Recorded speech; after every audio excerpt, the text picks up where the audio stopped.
আসসালামু আলাইকুম। খুবই মজার এবং সহজ একটি রেসিপি শেয়ার করব, বারবিকিউ চিকেন শর্মা। আর সেই সাথে একটি সসও তৈরি করে দেখাবো। আমরা ঘরে রেগুলার রান্নায় যে মশলা ব্যবহার করি, আজকে সেই মশলা দিয়ে এই শর্মা তৈরি করে দেখাবো। ভিডিওটি ভালো লাগলে লাইক, শেয়ার, কমেন্ট এবং সাবস্ক্রাইব করে নিয়মিত আমার চ্যানেলের সাথেই থাকবেন।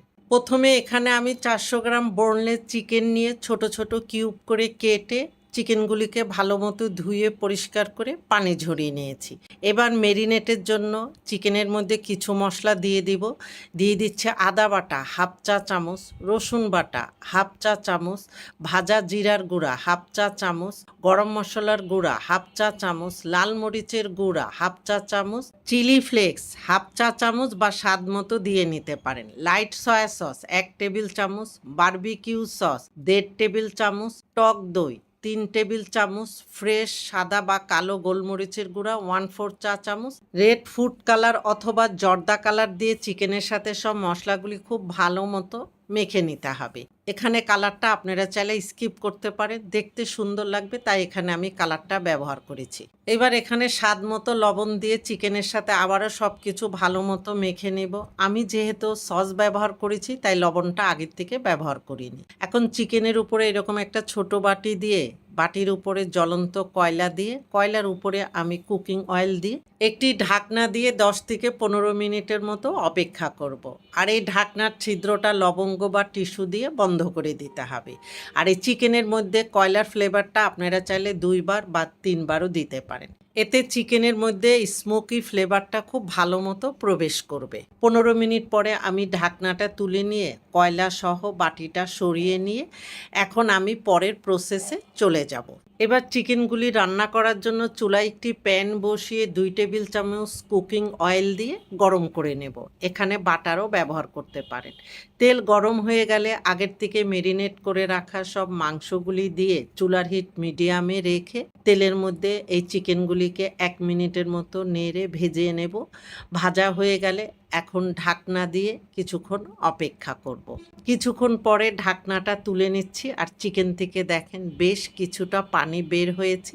এই পানি দিয়ে চিকেন খুব ভালো মতো সিদ্ধ হয়ে যাবে, এখানে এক্সট্রা কোনো পানি ব্যবহার করার প্রয়োজন নেই। এবার ঢাকনা দিয়ে চিকেনগুলি ভালো মতো রান্না করে নেব আর মাঝে মাঝে 1-2 বার ঢাকনা তুলে নেড়ে দেব, এতে চিকেনগুলি যেন সব সাইডে ভালো মতো সিদ্ধ হয়। চিকেনগুলি ভালো মতো সিদ্ধ হয়েছে আমি চেক করে দেখেছি আর আপনাদেরকে ক্লোজ থেকে একটু দেখিয়ে দিচ্ছি যে দেখেন চিকেনের গায়ে মশলাগুলি খুব ভালো মতো কোট হয়ে গিয়েছে। এবার এই চিকেনগুলি একটি পাত্রে তুলে নিয়ে আমি শর্মা তৈরি করার আগে কিছু টুকিটাকি কাজ করে নেব। প্রথমে এখানে আমি একটি সস তৈরি করে নেব। এর জন্য একটি ব্লেন্ডারের জারে আমি 1 টেবিল চামচ তিল নিয়ে নিচ্ছি আর এই তিলটা আমি আগের থেকেই ভালো মতো ধুয়ে 10 মিনিটের মতো পানিতে ভিজিয়ে রেখেছিলাম। রসুন বাটা 1/4 চা চামচ বা এখানে রসুনের কোয়াও ব্যবহার করতে পারেন। দিয়ে দিচ্ছি একটি ছোট কাঁচামরিচ বা স্বাদ মতো এখানে কাঁচামরিচ দিয়ে নিতে পারেন।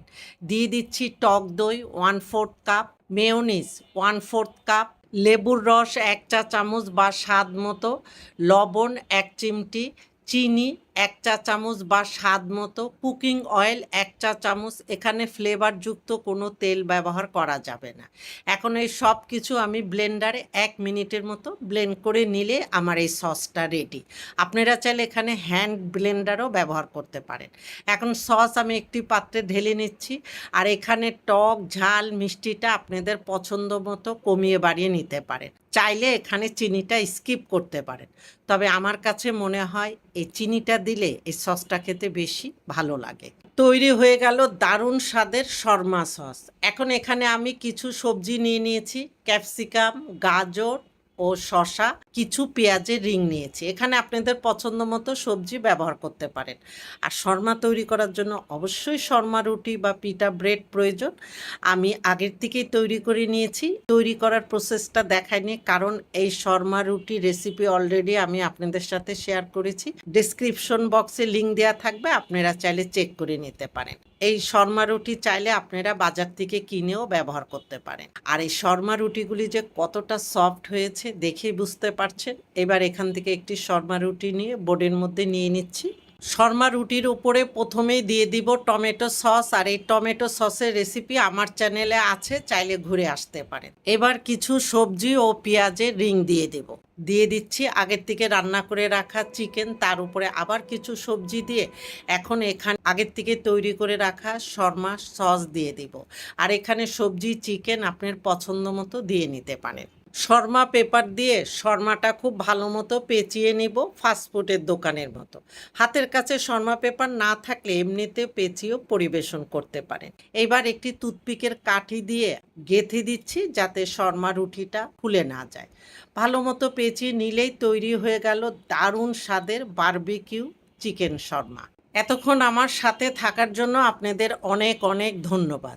ভিডিও ভালো লাগলে ফ্রেন্ডস অ্যান্ড ফ্যামিলিদের সাথে বেশি বেশি শেয়ার করবেন। আপনারা ভালো থাকবেন, আমাদের জন্য দোয়া করবেন। আল্লাহ হাফেজ।